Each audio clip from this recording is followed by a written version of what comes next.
Okay, so you want to own an amusement park. You find a piece of land, you put up some rides, people buy tickets, and the money rolls in. Sounds like one of the most fun businesses in the world, right? You get to be surrounded by roller coasters, happy families, and cotton candy. What's not to love? Here's what's not to love. The land alone can cost you $30 million before a single bolt has been tightened. The first roller coaster you buy can run you $25 million fully installed. And on the day you open your gates for the first time, you will already owe so much money to so many people that a single bad summer could wipe out everything. This is the business of amusement parks. And almost nobody who looks at it from the outside understands what it actually costs to survive inside it. Let's start from the very beginning. Before you can build anything, you need somewhere to build it. And the location you choose will determine almost everything about whether your park ever makes money. Here's the rule that every serious park developer follows. You need to be within a 60 to 90-minute drive of a major city, close enough that families will make the trip on a weekend. Far enough that the land doesn't cost you an arm and a leg. If you try to build in a city, the land is too expensive and too small. You can't expand, you can't build parking, you can't grow. If you build too far out in the countryside, you're affordable but invisible. Nobody drives 3 hours for a regional park they've never heard of, so you're looking at suburban corridors. And in the United States and the United Kingdom, those corridors around major metropolitan areas do not come cheap. A small family entertainment center might acquire land for somewhere between $200,000 and $1 million. A mid-sized regional park, the kind with a few coasters and a water section, is looking at anywhere from $3 million to $15 million just for the ground it sits on. A large destination park, you're potentially spending $30 to $50 million before you've broken soil. But the purchase price is just the beginning.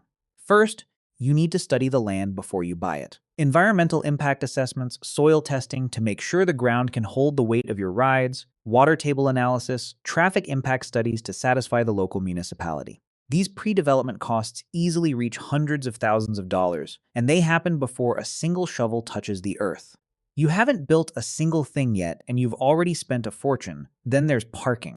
And this is where most people completely underestimate the footprint of this business. A mid-sized regional park expecting 15,000 visitors on a peak day needs between 4,000 and 5,000 parking spaces.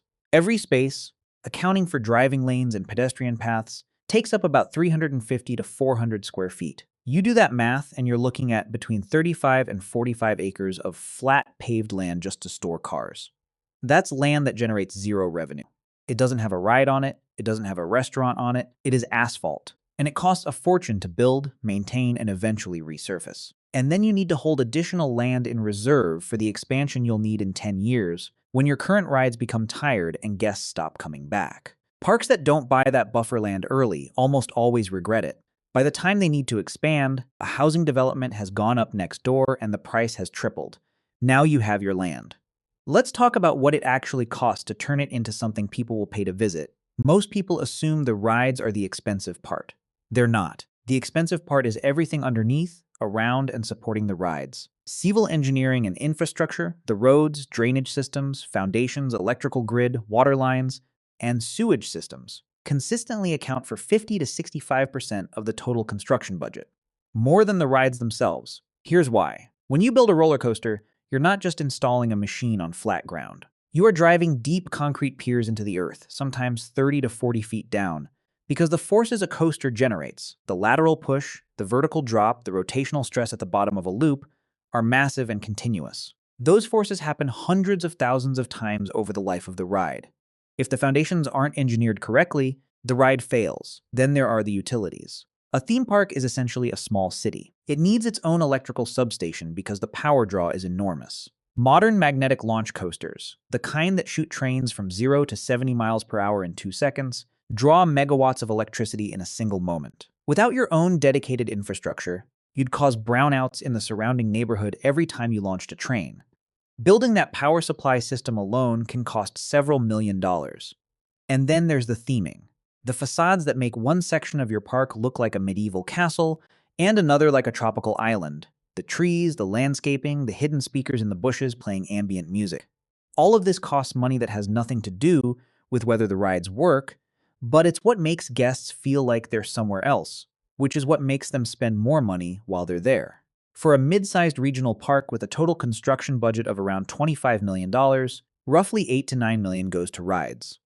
about 5 million to civil infrastructure, 3 to 4 million to land acquisition and site preparation, and design fees, engineering consultants, contingency reserves, and pre-opening costs eat the rest. And here's the uncomfortable truth. Cost overruns are the norm, not the exception. Across major theme park developments, overruns average 12 to 22% above the original budget. Build in a contingency. Then add more contingency. Now let's talk about the attractions themselves, because this is where developers make some of their most consequential financial decisions. A small kiddie spinner or carousel runs between $100,000 and $700,000. Water rides like river rapids or log flumes cost between $300,000 and $5 million, depending on length and elaborateness. A family-oriented interactive dark ride, where guests sit in a moving vehicle and shoot targets projected on screens, runs anywhere from $500,000 to $4 million. A standard regional steel roller coaster from a manufacturer like Vekoma, Mack Rides, or Bolliger and Mabillard runs between $5 million and $30 million for the hardware alone. But by the time you add shipping costs, import tariffs, foundation engineering, electrical installation, and surrounding theming, a $15 million coaster easily becomes a $25 million installed asset. And then there are the mega attractions. Universal's Hagrid's Magical Creatures Motorbike Adventure at Universal Orlando reportedly cost around $300 million. Disney's Guardians of the Galaxy. Cosmic Rewind at Epcot is estimated at around $500 million. These are not simply rides. They are enclosed, climate-controlled show buildings filled with custom animatronic figures, synchronized audio systems, and proprietary vehicle technology that doesn't exist anywhere else in the world. One coaster can cost more than some professional sports stadiums. That tells you everything you need to know about the capital intensity of this industry.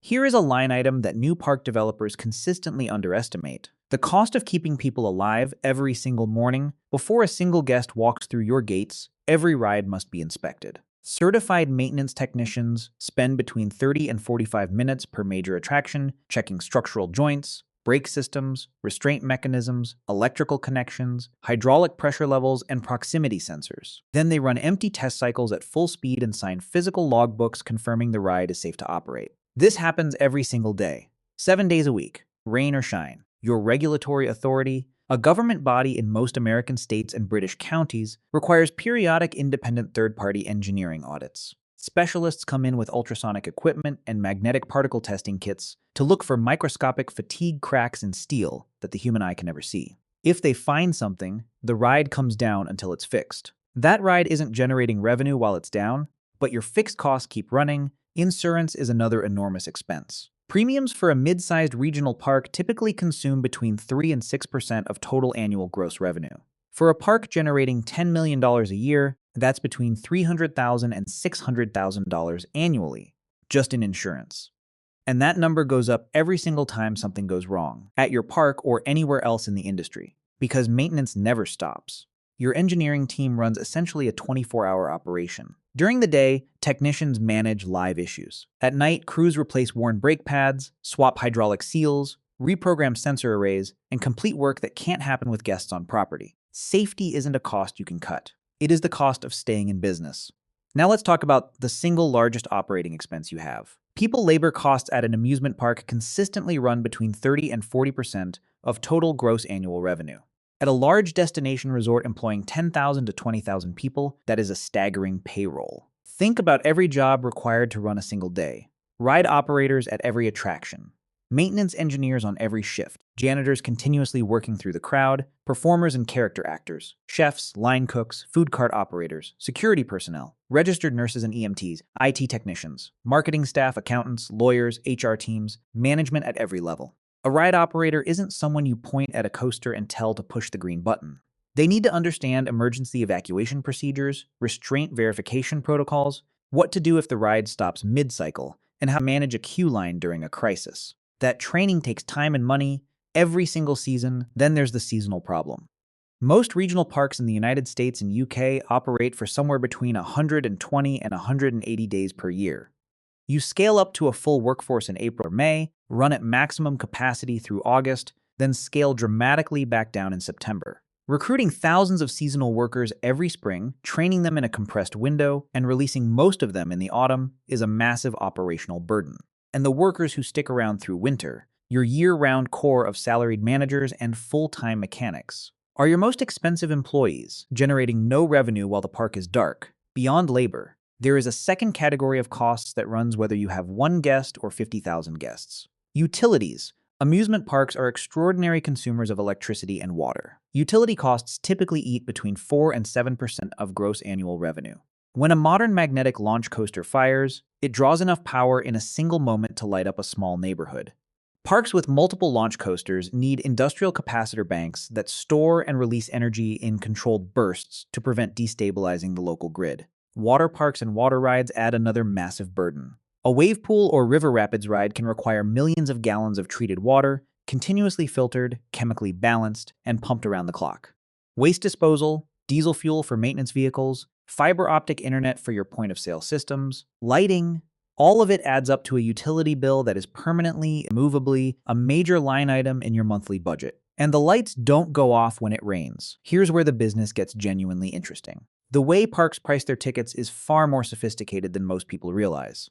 The industry has moved almost entirely away from flat-rate pricing. What they use now is dynamic pricing, which works roughly the same way airline tickets work. On a peak summer Saturday in late July, a single-day ticket to a major regional park in the United States might cost $120. On a Tuesday in mid-September, the same ticket might be $45. The algorithm extracts maximum revenue from visitors who don't care what they pay, while filling otherwise empty days with visitors who would stay home at full price. But the more interesting innovation of the past decade isn't dynamic pricing. It's the line-skipping pass. Universal has its Express Pass, Disney has its Lightning Lane. You pay between $15 and $400 per person for the right to skip to a shorter queue. Here's the economic reality of that. The ride already exists. The staff already exists. The park is already open. The marginal cost of selling you a line-skipping pass is essentially zero. No additional labor, no additional infrastructure. It is software and a wristband. The profit margin on these products routinely exceeds 90%. If you've been following the math so far, you might be wondering, if tickets generate the most gross revenue, why do parks put so much energy into everything else? Here's the answer.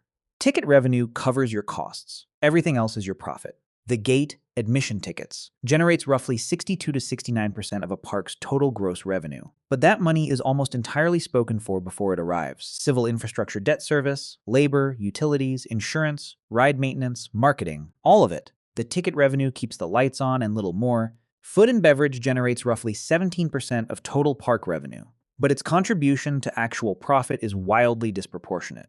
A large fountain soda retails for between $5 and $7. The actual cost, water, syrup, cup, lid, straw, is measured in pennies. Gross margins on fountain drinks regularly exceed 85 to 90%. Popcorn is even better. Bulk corn kernels, oil, and a paper bag cost almost nothing. A bag sells for $6 to $12. Put it in a collectible-themed bucket, and guests pay $15 to $20 and come back next season to buy this year's version. Merchandise generates around 8% of total revenue.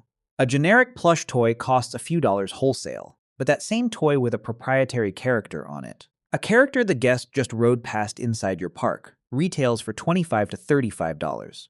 Guests aren't buying a stuffed animal. They're buying a memory. Parking generates between 4 and 6% of revenue at parks that charge for it, and almost every major park in the United States does charge, at between $25 and $50 per car. The asphalt has already been paid for. Every parking fee is essentially pure margin. If you're enjoying this breakdown of how the money actually moves in this business, it would mean a lot if you subscribe to the channel and hit the like button. It helps more people find content like this. There's a point in the life cycle of a successful regional park where management faces a critical decision.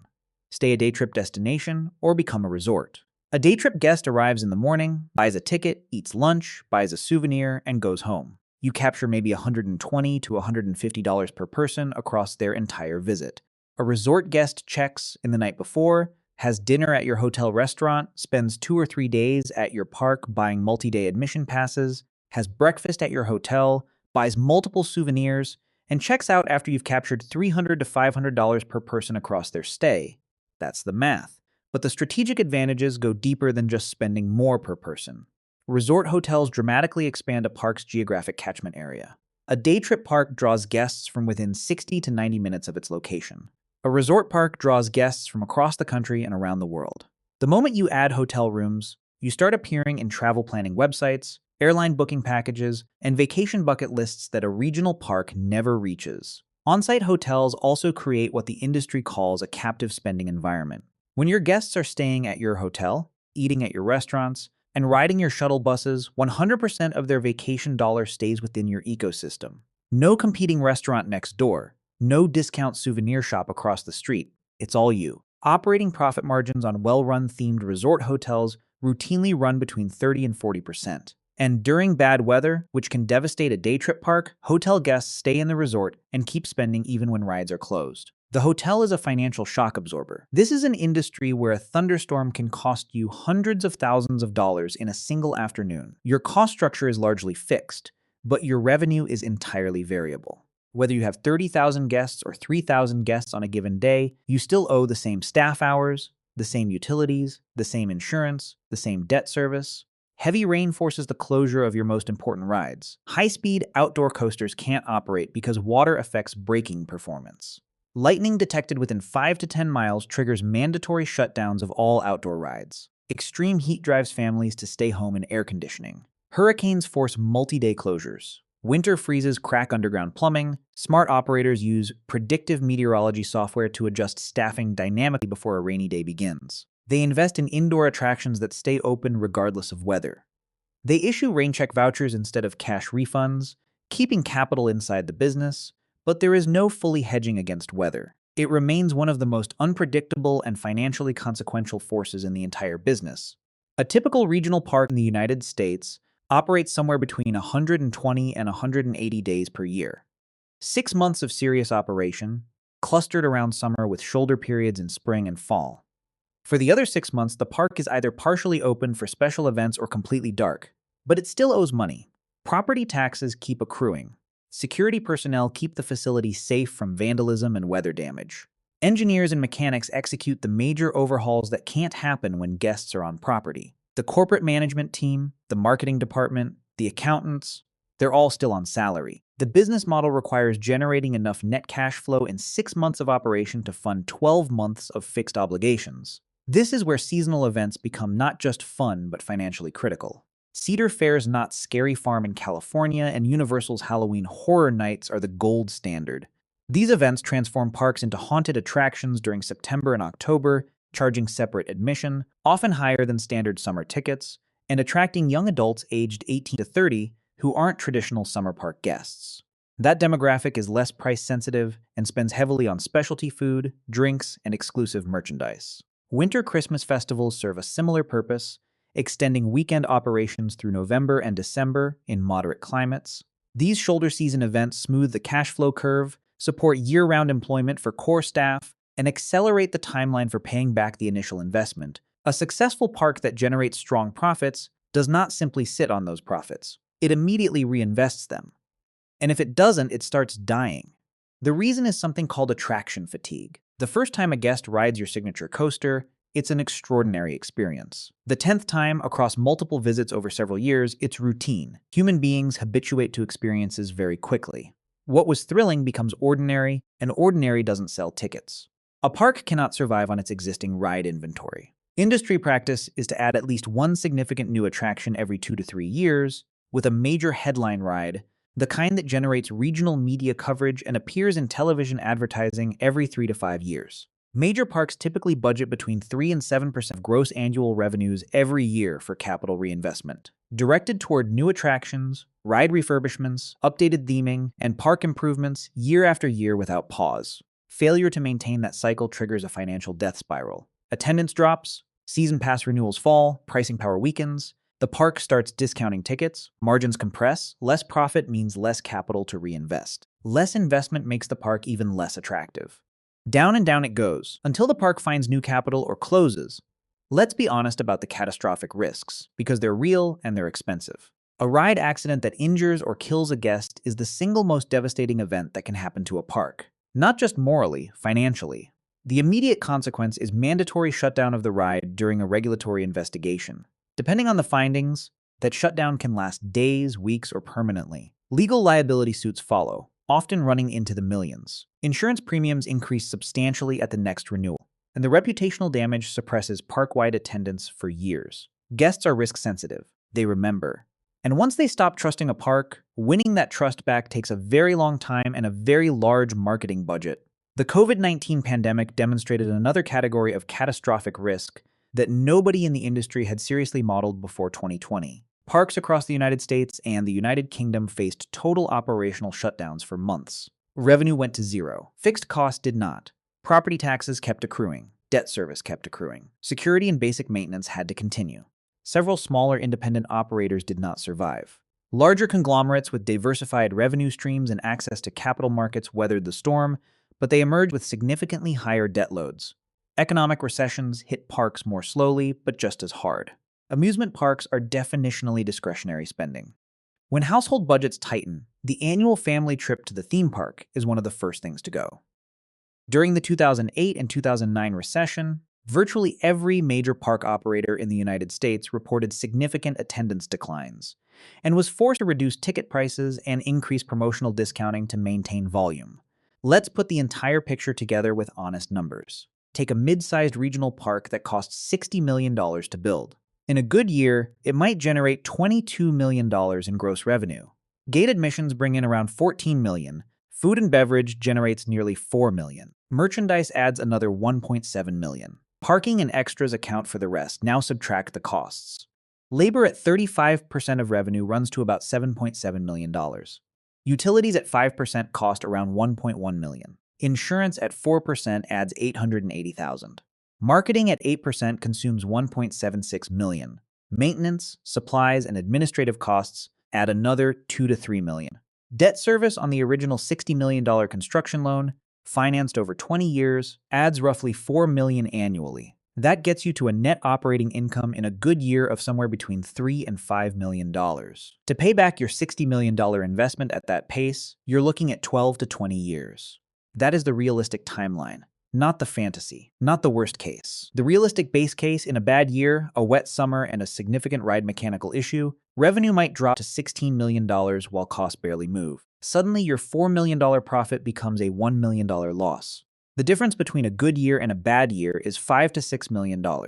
That gap is the business. Managing that gap, hedging against it, smoothing it with shoulder season events and hotel revenue and dynamic pricing, that is the actual work of running an amusement park. For an institutional investor or a large entertainment conglomerate with patient capital and a deep management team, yes. Stabilized parks with strong demographics and disciplined operations are attractive long-term assets. They generate recurring cash flow, they own appreciating real estate, they benefit from enormous barriers to entry that protect them from new competition. Nobody builds a competing park next door.